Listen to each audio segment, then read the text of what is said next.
Hello, Furnaces North America fans out there. We're back here talking on the FNA 2024 Technology Showcase with another title sponsor. Talk about the things that they see in the marketplace, what they're excited about FNA, and what they're going to bring to you as you come to their booth in there. So today we have with us Mr. Chris Dankert from Wirco. Chris, say hello to everybody. Hello, everybody.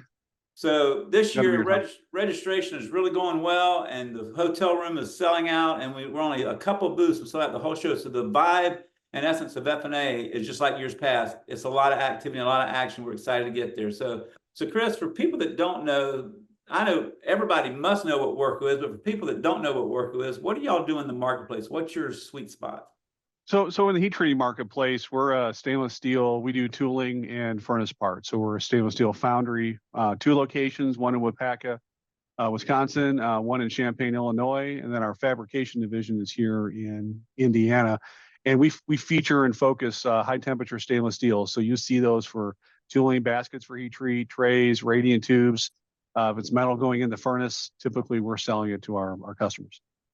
Well, I've been talking with the other title sponsors, and it's a really big question to dive into for a few minutes. But, just heat treaters today probably have more challenges than they ever have with labor shortages, people issues, compliance issues, audit, whether it's OSHA, NAGCAP, what have you, some technical standards. There's just lots of stuff.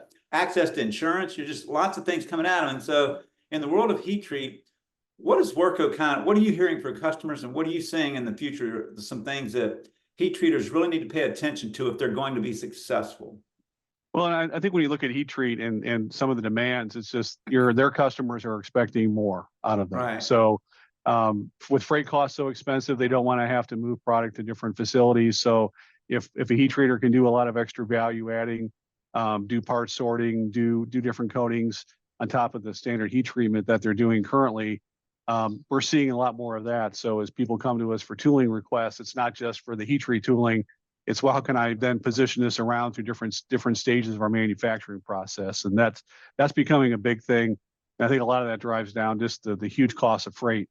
So there is more demand being put on the heat treater for that. Right. So how do you feel? What is Wirco's? Like FedEx is the world on time. That's their slogan. So what is the thing that Wirco brings to the table to the heat treater that helps them be successful in all that? We're a domestic supplier. We're quick and nimble. We keep our lead times down. We offer full engineering services, which is something a lot of our competitors don't do. So if somebody comes to us with a need for tooling, for some furnace part that's not lasting very long, we can quickly get a solution for them. We have a whole engineering staff, a design staff. We do a lot of 3D modeling, 3D printing, rapid prototyping. Everything for us is speed now. We're an American-based company. Everything's got to be speed, quality. And so that's been the focus of our company the last few years. We've invested heavily into that and that type of technology, and I think our customers are seeing that from us. That's awesome. So I don't want you to give away your sweet sauce, the IP stuff, because I know that's kind of in a black box for everybody. But Furnaces is coming up. A lot of people like to engage new product, new services, new, to really look into the future and take things to the next level. So what is Wirco? What are you excited about as a team to come to the FNA, and what do you feel like you're going to be displaying there?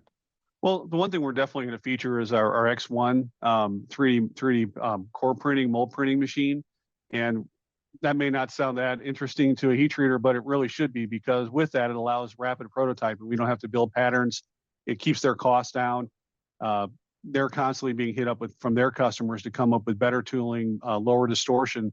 And then by us being able to rapid prototype tooling back to the market, they can have that ready that much faster, be able to quote faster. And then they're not going to have that cost of patterns on top of the normal casting expense. And just, again, everything for us is speed to market. And we found the quality of the castings we make with that equipment is a lot higher as well, which is going to help out. So I got a question on that. So I'm very familiar with 3D printing, and it really does help you do so many things that you weren't able to do in the past and do it more efficiently and faster. So what's it like for a heat treater that have done it always the old school way, and all of a sudden they didn't experience this 3D printing mechanism, and this, what is the reaction when they first see that? Well, I think it's just the speed to market and the cost savings. So we've invested heavily in not just hard assets, but in computer technology as well. So we're able to take different concepts, simulate those, be able to really help with, again, being able to simulate on the front end helps us with speed to market. And then instead of making this hard asset of tooling and having that expense, we can go right to the making of the casting. So if they need to prototype parts for their customer, prove out, different heat treating techniques that they want to use, we can get them tooling faster, which makes the whole turnaround for them that much faster back to their customer. Well, that's awesome, man. I love hearing innovation like that. That's helping people be faster, quicker, automated, because it's really going to help them. Because I'm a big believer. Because what most people don't understand, the demographics of our workforce is that there's no more. I've been saying this for 10 years. There's no more workers to hire. Everybody that's qualified, wants to work and has a good work ethic, they're pretty much all working. And so any company that brings along the idea that we're going to help you do more capacity with less manual labor is a great thing. So congratulations on y'all pulling that through. That I'm sure the customers really enjoy that. So looking ahead to FNA, one, what does Wirco love about coming to FNA? And secondly, captive and commercial heat treaters watching this, why would you encourage them to come to Furnaces North America and specifically to come through those doors and visit your booth? It's a great time to network, and just from a peer standpoint for the heat treaters. I mean, obviously, Furnaces North America, how that's tied together.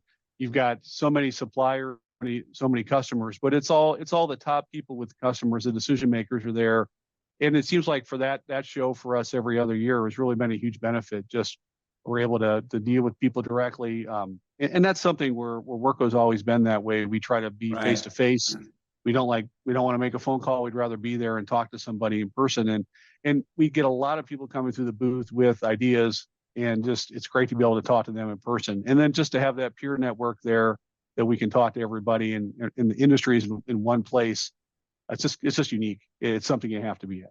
That's awesome, Chris. Well, thank you for being here today. So people listening in, he said that the two things he said was speed to market and doing it fast and serving the customers. So in Furnaces North America, you're going to have 150 plus suppliers of all shapes and sizes for everything heat treat in one room. And you can walk that floor 2 or 3 times, listen to other heat treaters, what they're saying, what their experiences are, what their challenges and opportunities, as well as getting solutions to you from every company out there that's in there exhibiting. So put October 14th to the 16th on your calendar, click the buttons in this email and get your hotel room if you need one today, and register for the show to come. There's a free option where all you do is walk the trade show, and there's a paid option where you can get 35 of the best technical sessions on a ton of different stuff.